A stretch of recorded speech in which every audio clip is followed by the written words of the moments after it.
تو آپ کے لیے جائز ہے شراب پینا. جب وہ اللہ نے کہہ دیا کہ بھئی اب نہیں کر سکتے تو نہیں کر سکتے, ٹھیک ہے نا. مثلا آپ مثلا کفار سے دوستی کریں یا جو بھی مسئلہ جو اسلام کے آغاز میں وہ نہیں آیا تھا اس کا, تو وہ آپ کے لیے جائز ہے. اور ابھی بھی اب ہمارے زمانے میں اگر کوئی چیز ہم شک ہوتا ہے کہ حلال ہے یا حرام ہے, ہمیں اس کی حرمت پہ دلیل نہیں ملتی, تو وہ آپ ہمارے لیے جائز ہے, ٹھیک ہے. تو یہ حدیث صحیح ہے, لیکن میں نے ان کی خدمت میں عرض کیا کہ جہل کا بہانہ نہیں بنا سکتے آپ ابو بکر عمر کے لیے. دیکھیں بھائی صاحب, جہل کا میں نے پچھلے پروگراموں میں بھی بتایا تھا آپ کو کہ ان کو پتہ نہیں تھا, اللہ نے اس سے منع نہیں کیا تھا. دیکھیں یہاں پہ کچھ باتوں کا خیال رکھیں. ایک ہے کہ نبی صلی اللہ علیہ وسلم کی توقیر کرنا, احترام کرنا. آپ مجھے بتائیں یہ ان کو پتہ تھا یا نہیں تھا؟ علامہ صاحب, مفتی صاحب, اس سورہ حجرات کے نزول سے پہلے سن 9 ہجری سے پہلے صحابہ کرام کو یہ پتہ تھا یا نہیں تھا کہ نبی صلی اللہ علیہ وسلم کی بہت عزت کرنی ہوتی ہے؟ پتہ تھا, وہ تو قرآن کہتا ہے پتہ تھا, بالکل احسنت. تو ان کو پتہ تھا کہ ان کی بے احترامی حرام ہے اور ان کا احترام واجب ہے, ان کو پتہ. اور یہ بات کہ کسی بزرگ کے سامنے آپ آواز بلند کریں یہ بے احترامی ہے, ان کو پتہ تھا, صحابہ کو نہیں پتہ تھا. آپ سے سوال کر کیا جواب دے دیں, صحابہ کو کیا معلوم تھا سورہ حجرات کے نزول سے پہلے کہ کسی بزرگ کے سامنے رسول کی تعلیمات نہیں ہے, میں آپ کو ان کو پتہ, ٹھیک ہے, بالکل دیکھیں بھائی, اب میں آپ سے سوال کا جواب دے دیں. اور بھائی ہفتے عمل ہوتا نہیں ہوتا الگ مسئلہ, یہ بات ان کو پتہ ہے یا نہیں ہے کہ ایک بزرگ آدمی آپ کے جس کا احترام سب دنیا سے اعلیٰ ہے, واجب ہے, اس کے سامنے آپ اس سے آگے نہ بڑھیں. جب انہوں نے آپ سے سوال نہیں کیا, آپ ان کو مشورہ بلا اس پہ تقدم نہیں کرنا, پھر اس کے سامنے آواز بلند نہیں کر سکتے. یہ ان کو پتہ تھا یا نہیں تھا؟ جواب نہیں دے رہے. پتہ تھا لیکن یہ کفر نہیں ہے, یہ کفر نہیں ہے نا. اوکے, پتہ نہیں تھا, پتہ تھا. بس یہاں پہ دو باتیں انہوں نے خود اعتراف.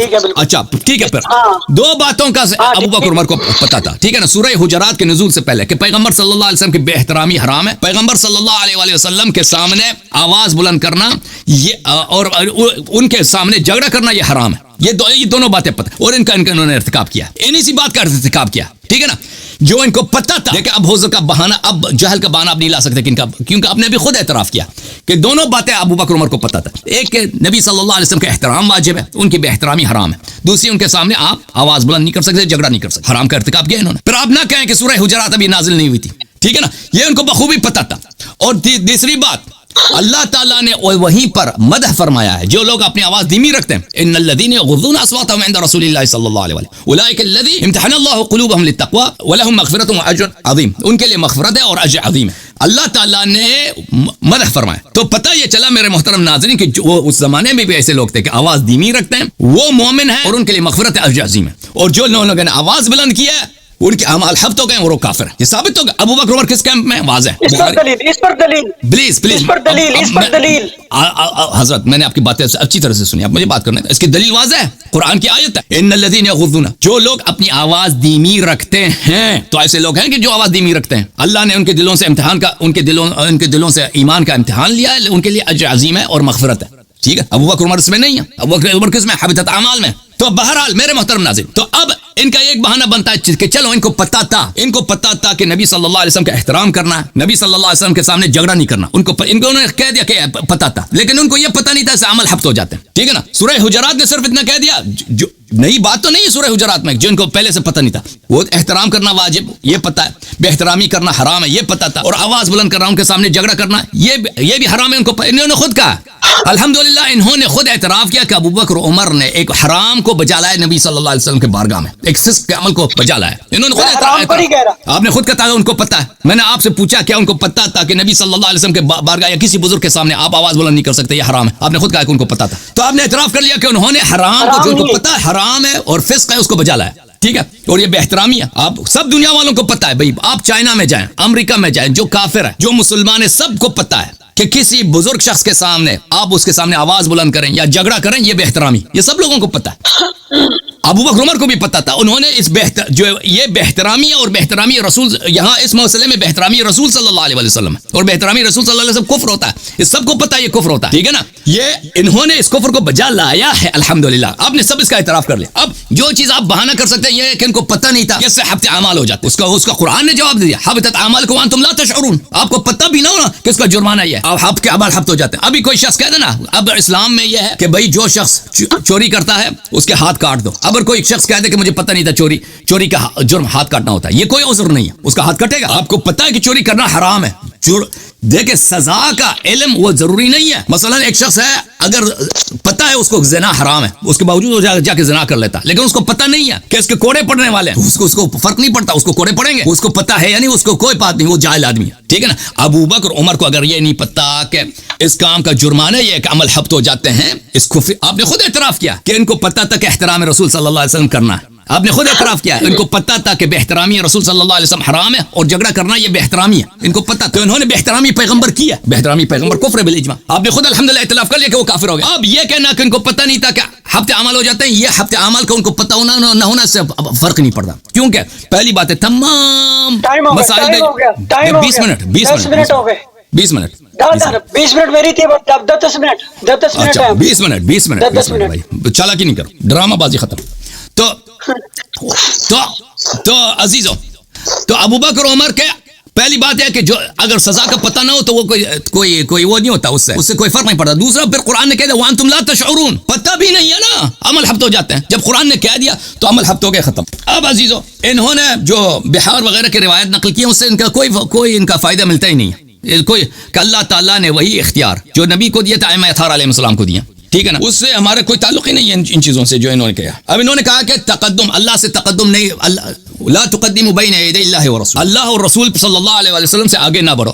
اس کا کیا مطلب ہے کہ ہم اللہ سے آگے بڑھیں, اللہ سے کو آگے بڑھ سکتے ہیں؟ تو اس کا مطلب یہی ہے میرے بھائی کہ اللہ نے قرآن میں فرمایا واطیعوا اللہ واطیعوا الرسول, عمل ان الذین یؤذون اللہ ونبیہ, جو اللہ اور نبی کی اذیت کرتے ہیں. دیکھیں اللہ تعالیٰ نے نبی صلی اللہ علیہ وسلم کی طاعت کو اپنی طاعت قرار دیا, نبی صلی اللہ علیہ وسلم کی دشمنی اپنی دشمنی قرار دی, نبی صلی اللہ علیہ وآلہ وسلم کی اذیت کو اپنی اذیت قرار دی, حالانکہ کوئی بھی اللہ کو اذیت نہیں کر سکتا. یہاں پہ آیا میں جو فرمایا لا تقدم بین یدی اللہ والرسول, کہ نبی صلی اللہ علیہ وسلم پر اور اللہ پہ تقدم نہ لو, اس کا مطلب یہ جو نبی سے آگے بڑھتا ہے وہ اللہ سے آگے بڑھتا ہے. تقدم علی النبی تقدم علی اللہ ہے. یہ اس جرم کے بیانک ہونے کا اور اس گناہ کے عظیم ہونے کا یہ بیان ہے کہ گناہ اتنا عظیم ہے کہ آپ یہ نہ سمجھے کہ ہم پیغمبر پہ آگے بڑھ رہے ہیں, آپ اللہ پہ آگے بڑھ رہے ہیں. اور یہ تقدم ابو بکر عمر نے, یہ ابو بکر عمر کی مذمت کے لیے آیا, کیونکہ جب نبی صلی اللہ علیہ وسلم کے سامنے مہمان آئے تھے, وفد آئے تھے بنی تمیم سے, پیغمبر جس کو چاہیں اپنا نمائندہ تعین کریں, ان سے تو طلب نہیں کیا تھا نا, کیا یہ پیغمبر سے زیادہ عاقل ہے؟ کوئی دنیا میں کوئی کہتا ہے کہ ابو بکر عمر کی عقل زیادہ ہے؟ شاید یہ لوگ کہتے ہوں گے,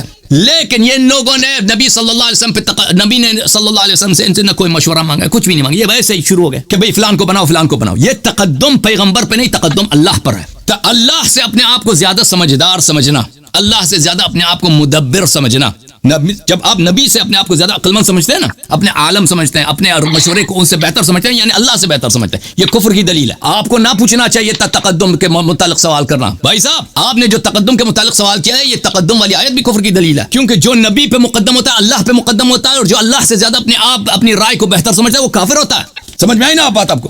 اچھا, پھر آپ نے کہا کہ مسلم میں لکھا ہے, یہ کہتے ہیں کہ میں ابھی انہوں نے کہا کہ میں آپ کو مناظرے کے طریقہ کار بتاتا ہوں. پچھلے پروگرام آپ کو یاد ہے کہ یہ کوئی حدیث کوٹ نہیں کر رہے اور کہہ رہے تھے میں حدیث کو مانتا ہی نہیں, میں کیا, حالانکہ ان کو خود پتہ ہے کہ مناظرے میں خصم کی کتب سے دلیل لایا جاتا ہے. اب کہتے ہیں کہ میں مناظرے کا آداب آپ کو سکھاتا ہوں.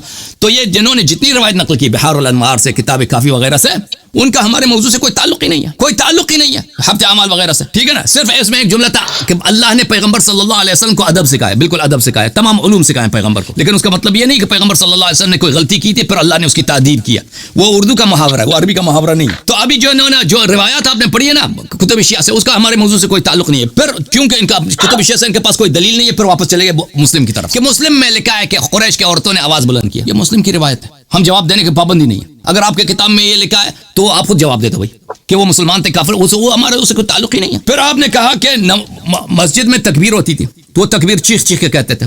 وہ کہاں پہ لکھا ہے وہ چیخ چیخ کے کہتے ہیں؟ کوئی شیعہ کتاب دکھاؤ نا, کوئی شیعہ کتاب دکھاؤ کہ کوئی شخص شیعہ کتاب میں موجود ہو کہ کوئی شخص نبی صلی اللہ علیہ وسلم کے بارگاہ میں جھگڑا کرے, آواز بلند کے ایک دوسرے پہ چیخے چلائے, اور شیعوں نے کہا کہ یہ بات صحیح ہے. تو تمہاری اپنی کتابوں سے تم نقل کرتے ہو, تم کہتے ہیں کہ وہاں پہ حلقات تدریس تھے تو وہ نبی صلی اللہ علیہ وسلم کے بارگاہ میں صحابہ چلاتے تھے. وہ کہاں تھے بھائی, کہاں کس شیعہ کتاب میں؟ وہ بڑا بدبختی صحابہ ہوگا کہ نبی صلی اللہ علیہ وسلم کے ہوتے وہ تدریس کرے گا. یہ تو آپ کی دین ہے نا, آپ کی دین ہے کہ کہتے ہیں نبی صلی اللہ علیہ وسلم نے عبد الرحمن ابن عوف کے پیچھے نماز پڑھی. نبی کے ہوتے ہوئے کون معلم ہے بھائی؟ اور نبی موجود ہیں, صحابہ کی کیا مجاز, ان کو پڑھنا لکھنا بھی نہیں آتا کہ وہ آ کے تدریس کریں. یہ کوئی دین ہے بھائی؟ یہ کوئی اس نے کوئی شیعہ کتاب, ان کے کتابوں میں شاید ہو گیا ایسے کفریہ کہ نبی صلی اللہ علیہ وسلم موجود ہے, معلم کوئی اور ہے جو اللہ تعالیٰ کی جانب سے پورے کائنات کا سب سے عالم ہے, سب ملائکہ سے افضل ہے, ٹھیک ہے نا, وہ تشریف, اور عرب کے وہ بت پرست جن کو ان کے پاس کچھ بھی, وہ معلم ہوں گے. یہ کوئی دین ہے ان کا؟ ابو بکر عمر کی دفاع کے لیے کیا کیا کیا کیا کہہ رہے ہیں یہ بھائی, کہ صحابہ پڑھاتے تھے اور چیختے چلاتے تھے اور نبی صلی اللہ علیہ وسلم ادھر بیٹھے ہیں. وہ کس کتاب میں لکھا؟ وہ آپ کی کتاب میں کفریات ہوں گے. پھر کہتا ہے کہ بخاری میں لکھا ہے کہ واقعی افک میں ادھر اوس و خزرج جو آپس میں جھگڑا کیا, آواز بلند کی. وہ بخاری کی حدیث ہم پہ نہ کوٹ نہ کرو بھائی. اگر اوس و خزرج نے نبی صلی اللہ علیہ وسلم کی بے حرمتی کی, وہ بھی کافر ہے. ہم کسی کو چھٹی نہیں دیتے. کوئی بھی شخص دنیا میں نبی صلی اللہ علیہ وسلم کی بے حرمتی کرے, ان کی حرمت نہ رکھے, وہ کافر ہے. آپ نے جو کوٹ کیا نا, وہ اپنی کتاب سے کوٹ کیا. وہ کوئی شیعہ کتاب توڑی ہے؟ کوئی شیعہ کتاب توڑی ہے کہ اوس و خزرج تھے, امیر المومنین علیہ السلام بھی وہاں تھے, انہوں نے جھگڑا کیا. بھائی یہ کوئی شیعہ روایت نہیں ہے. آپ کو پتا ہونا چاہیے کہ شیعہ حدیث لانا ہے. اچھا, پھر چلے گئے انبیاء کی طرف. ان کا ابو بکر عمر کے دفاع کے لیے ان کو بار بار خود کافر ہونا پڑتا ہے. کہتے ہیں دیکھو کہ قرآن مجید میں سورہ مبارک الصاد میں وہاں پہ کیا لکھا ہے, اعوذ باللہ من الشیطان الرجیم ولا تتبع الهوى فيضلك عن سبيل الله. اے داؤد, ہوا کی پیروی نہ کرو کہ آپ کو اللہ کی راہ سے دور کرے گا. اتباع ہوا جو ہے یہ اللہ کی راہ سے آپ کو دور کرے گا. او بھائی اللہ داؤد نے, او بھائی یہ اللہ تعالیٰ قرآن میں بہت سارے جگہ ایسے ہیں کہ اللہ تعالیٰ انبیاء علیہ السلام کو کسی چیز سے منع کرتا ہے. اس کا مطلب یہ نہیں ہے کہ انہوں نے وہ غلطی کی ہے. اس کا مطلب یہ نہیں ہے کہ داؤد علیہ السلام نے اتباع ہوا کی ہے. دیکھیں اس کا مقصد کیا ہے. کہتے ہیں اگر ابو بکر عمر نے اتباع ہوا کی تو داؤد نے بھی کیا تھا, کیا ہوا؟ او بھائی یہ کفر ہے تمہارے کہ تم بار بار ابو بکر کو عمر کی دفاع کے لیے کبھی نبی کریم صلی اللہ علیہ وسلم کو کی طرف فسق کا نسبت دیتے ہو, اور کبھی داؤد علیہ السلام کی طرف فسق کا نسبت دیتے ہو, اور ان کو گمراہ بناتے ہو کہ انہوں نے اتباع ہوا کی ہے, وہ گمراہ ہو گئے. اور بھائی انبیاء قرآن میں اہل بیت علیہ السلام کا اصول ہے کہ قرآن کا نزول کس میں ایاک اعنی واسمعی یا جا رہا ہے. میں تجھ سے کہتا ہوں تاکہ وہ سن لے. اگر کہاں پر اس کے مقام پر اس قرآن مجید میں نبی صلی اللہ علیہ وسلم کی مذمت ہے, ظاہر میں وہ ان کی مذمت نہیں ہے, وہ دوسروں کی مذمت ہے. تو میں کہتا ہوں تاکہ دوسرے سن لیں.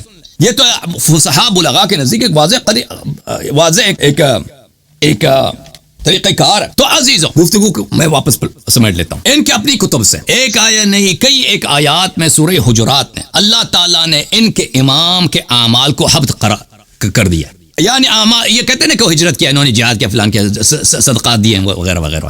صدقات کیا دینا ہے بھی؟ وہ اپنے والد کو, وہ مکہ میں ملازم تھے, کس کمپنی میں ملازم تھے؟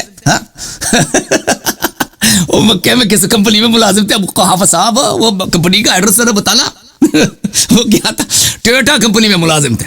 ٹویوٹا کمپنی وہ اگر اتنے پیسے تھے, ٹویوٹا کمپنی سے اپنے والد کو ملازم. ٹویوٹا کمپنی کی بات پتہ نا, ٹویوٹا کس کی طرف اشارہ؟ اچھا, وہ جس کمپنی میں ملازم اس کو نکال دیتے نا. بہرحال یہ کہتے ہیں انہوں نے کہا اعمال صالح, وہ سب تو حبط ہو گئے. اور پھر حبط جو ہے کفر کی دلیل ہے, اس کا یہ جواب نہیں دے سکے. اور پھر انہوں نے خود الحمدللہ بھی اعتراف کیا کہ ابو بکر عمر صاحبان دونوں کو پتہ تھا. خود ان کے اپنے الفاظ ہیں کہ نبی صلی اللہ علیہ وآلہ وسلم کے سامنے کہ احترام واجب ہے, ان کی بے احترامی حرام ہے, ان کو پتہ تھا. پھر انہوں نے خود کہا ہے کہ بزرگ کے سامنے آواز بلند کرنا یہ جائز نہیں ہے, اور یہ جائز نہیں ہے, یہ ابو بکر عمر کو پتہ, انہوں نے خود بھی کہا کہ یہ بے حرمتی ہے.